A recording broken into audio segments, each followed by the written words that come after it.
Hello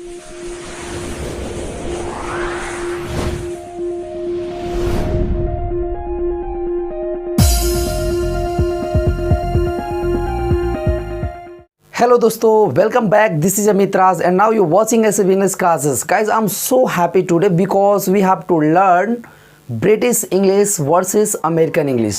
दोस्तों आज हम लोग बात करेंगे ब्रिटिश इंग्लिश के बारे में और अमेरिकन इंग्लिश के बारे में। आज हम लोग को बहुत अच्छा जो है नॉलेज होने वाला है और हम लोग कुछ सीख पाएंगे इस वीडियो के अंदर। तो दोस्तों वीडियो आप पूरा देखिए क्योंकि ऐसे बहुत सारे चीज़ हैं, ठीक है, जो आपके डाउट क्लियर कर देंगे। तो चलिए हम लोग एक एक करके जो है वो समझने का प्रयास करते हैं, जानने का प्रयास करते हैं।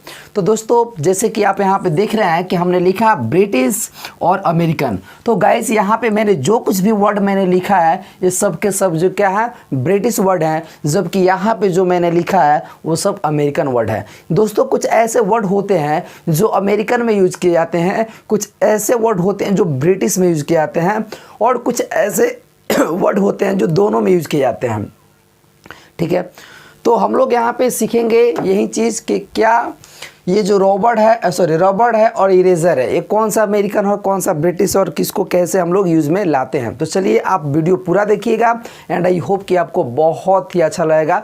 और यदि आप मेरे चैनल पे नए हैं तो प्लीज़ उस चैनल को सब्सक्राइब कर लीजिए और लाइक कर दीजिए, ठीक है। चलिए हम लोग देखते हैं। जैसे कि यहाँ पे मैंने लिखा ब्रिटिश और यहाँ पे लिखा है हमने अमेरिकन। दोस्तों यहाँ पे हमने लिखा है कि रबर, क्या लिखा है रबर, और यहाँ पे लिखा है eraser. Rubber is a British word, wheel eraser is an American word. Guys यहाँ पे जो रबर मैंने लिखा है यह एक ब्रिटिश वर्ड है, जबकि यहाँ पर इरेजर जो क्या है एक अमेरिकन वर्ड है, ठीक है। तो हम लोग यहाँ पे देखिए, जैसे मान लीजिए कि हम लोग बचपन में जब पढ़ते थे तो दोस्तों से बोलते थे कि रबड़ दो, तो हम वहाँ पे बोलते थे प्लीज़ गिव मी अ रबड़, जिसको हम आज बोल सकते हैं कि please give me a eraser बोल सकते हैं। क्या बोल सकते हैं गाइस? इरेजर। तो यहाँ पे हम लोग देखिए कि रबड़ को ही हम लोग इरेजर भी बोलते हैं, जहाँ पे रबड़ का है एक अमेरिकन है, जबकि यहाँ पे इरेजर क्या है, सॉरी रबड़ जो है एक ब्रिटिश है और यहाँ पे इरेजर जो है वह अमेरिकन है। दूसरा शब्द है गाइस यहाँ पे मैथ्स और मैथ। तो देखिए कितने लोगों को ऐसे लगता है कि सिर्फ मैथ लिखना जो है वह गलत है, लेकिन मैं आपको बता रहा हूँ कि मैथ लिखना भी सही है और मैथ्स लिखना भी सही है, ठीक है।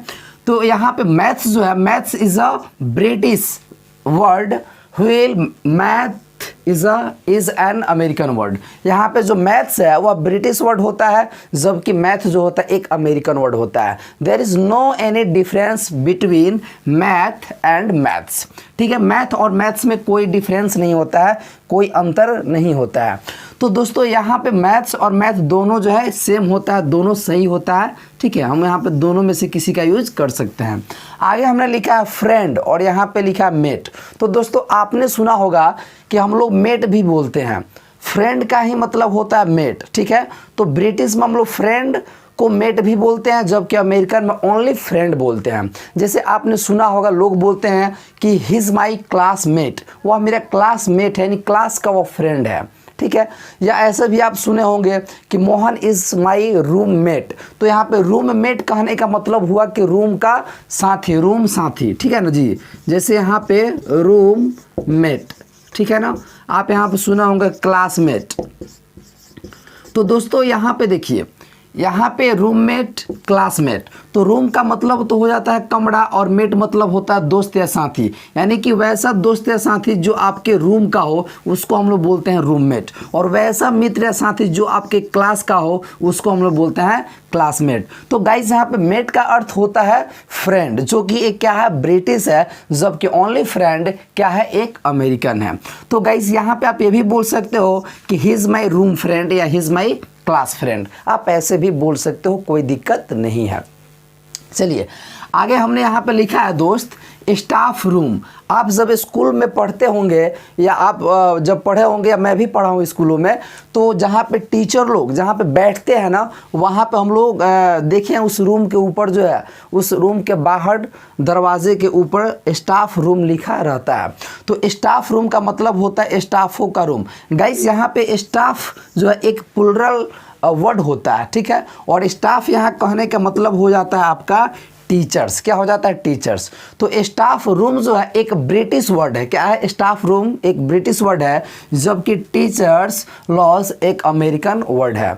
जैसे कि आप यहाँ से बोल सकते हैं, ठीक है, कि Amit sir is in staff room, Amit sir कहाँ है, तो स्टाफ रूम में हैं। या आप बोल सकते हैं कि Amit sir is teachers lounge, तो आप वहाँ पे टीचर्स लॉज भी बोल सकते हैं। तो यहाँ पे टीचर्स लॉज का मतलब होता है वहीं स्टाफ रूम, ठीक है। अंतर यह होता है कि staff room is a British word, while teachers lounge is an American word, ठीक है। तो यहाँ पे टीचर्स लॉज एक अमेरिकन वर्ड होता है, जबकि स्टाफ रूम जो होता है क्या होता है गाइज, तो ब्रिटिश वर्ड होता है। चलिए आगे, तो आपने ये सुना होगा कि प्राइवेट स्कूल, जैसे हम बोलते हैं ना कि in which school do you study या read, in which school do you read, तो हम लोग बोलते हैं ना कि I read in private school. तो गाइस यहाँ पे प्राइवेट स्कूल जो है वो अमेरिकन वर्ड होता है, जबकि पब्लिक स्कूल जो है वो एक ब्रिटिश वर्ड होता है। तो आप दोनों में से कोई भी यूज कर सकते हैं। आपको सबसे ज़्यादा यूज करना कौन सा अच्छा लगता है, आप मुझे कमेंट में बताएंगे कि आपको पब्लिक स्कूल बोलना अच्छा लगता है या प्राइवेट स्कूल बोलना अच्छा लगता है। वैसे तो दोनों वर्ड बहुत ही बढ़िया है और मुझे तो दोनों अच्छा लगता है। यहाँ पे आप पब्लिक स्कूल बोलेंगे तो और मज़ा आएगा, ठीक है, क्योंकि प्राइवेट स्कूल तो सब लोग बोलते हैं। देखिए हमारे सोसाइटी में हमारे जो इन्वायरमेंट है उसमें हम मैक्सिमम करके प्राइवेट स्कूल ही बोलते हैं।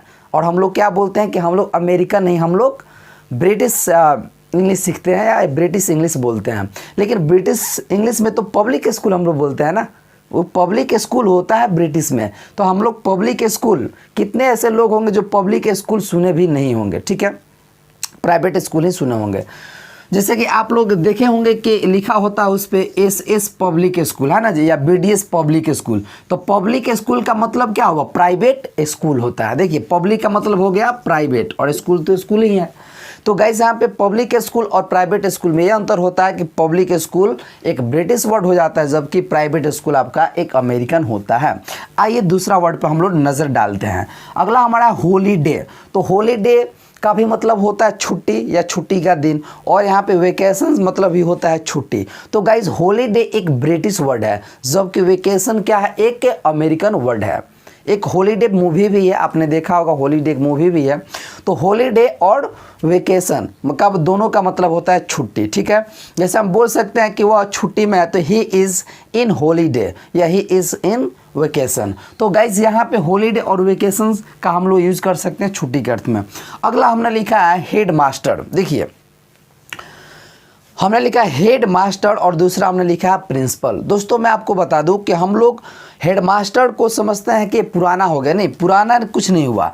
हेड मास्टर जो एक ब्रिटिश वर्ड होता है, हेड मास्टर एक ब्रिटिश वर्ड होता है। बहुत सारे आप लेटर देखेंगे, जब हम लोग लेटर राइटिंग करते हैं तो उसमें हेड मास्टर ही लिखते हैं या हेड मास्टर दिया रहता है। लेकिन आप देखेंगे बहुत सारे ऐसे लेटर राइटिंग होगा जिसमें हम लोग क्या लिखते हैं, प्रिंसिपल लिखते हैं। तो दोस्तों हेड मास्टर को ही हम प्रिंसिपल बोलते हैं। यहाँ पे हेड मास्टर हो गया हमारा ब्रिटिश वर्ड, जबकि प्रिंसिपल हो गया हमारा अमेरिकन वर्ड, ठीक है।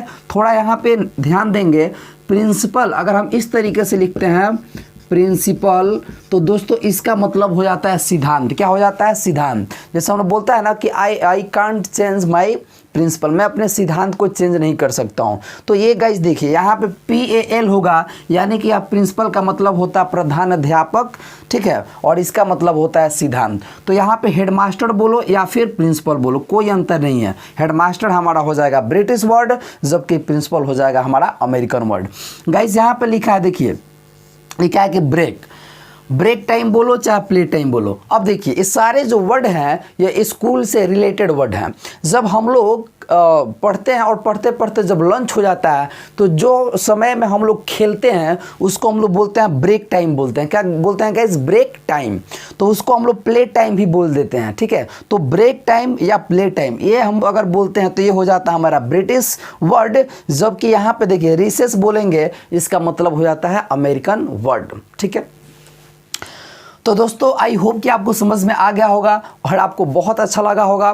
तो गाइस इसी तरह का वीडियो अगर पाना है तो लाइक कर दीजिए और जितना ज़्यादा हो सके दोस्तों शेयर कीजिए, ताकि बहुत सारे लोगों का डाउट क्लियर हो सके और बहुत सारे लोग कुछ ना कुछ सीख सके। और मैं ऐसे ही वीडियो आपके लिए लेकर के आता रहूँगा। आपने पूरा वीडियो देखा, इसलिए Thank you so much. Bye bye. Take care.